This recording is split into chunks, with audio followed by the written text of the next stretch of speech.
Dans le judaïsme, Dieu ne parle plus. Plus de prophètes, plus de voix, plus de révélations directes. Le ciel est silencieux depuis des siècles. Et pourtant, les lois, elles, continuent de parler.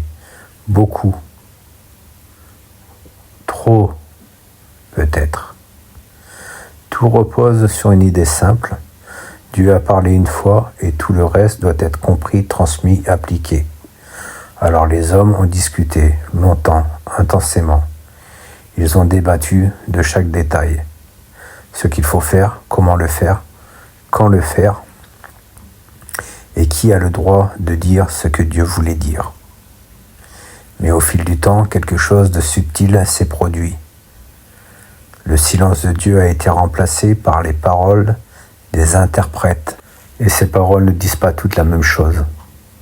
Selon les courants, la loi est immuable ou symbolique, obligatoire ou adaptable, sacrée ou historique. Pourtant, tous affirment rester fidèles au même Dieu, à la même Torah, à la même alliance. Alors une question demeure, silencieuse, elle aussi. Quand Dieu ne parle plus, à partir de quand ce sont les hommes qui parlent à sa place?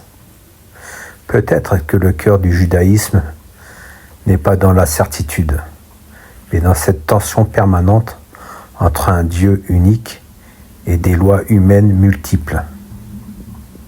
Dieu ne se contredit pas, et quand il se tait, l'interprétation devient un pouvoir.